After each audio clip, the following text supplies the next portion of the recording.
Hi guys, recent டைமில் UPSC சிசெட் எக்ஸாமில் அந்த கொஸ்டினை டீகோட் பண்ணுறது ரொம்பவே கஷ்டமான விஷயமா இருக்கும்.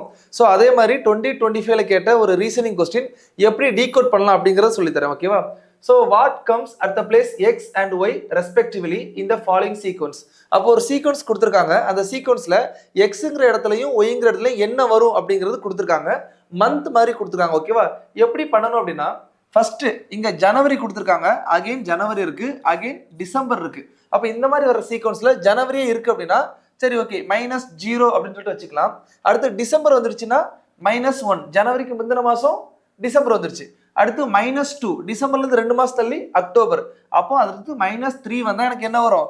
எக்ஸ் வரும். இங்க பாருங்க, ஜனவரியில இருக்கு, -0 ஒண்ணுமே பண்ணல, -1 டிசம்பர் வந்துருச்சேன், -2 எனக்கு அக்டோபர் வந்துருச்சு.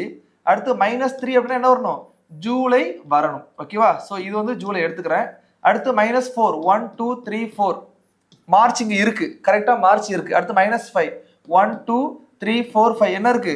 அக்டோபர் இங்க இருக்கு. அடுத்து -6, 1 2 3 4 5 6, எனக்கு இங்க ஏப்ரல் வரணும், ஓகேவா? அப்ப answer July and April, option B. So இந்த மாதிரி தான் இந்த கொஸ்டின் என்ன பண்ணணும்? டீகோட் பண்ணணும், ஓகேவா? Thank you guys, all the best.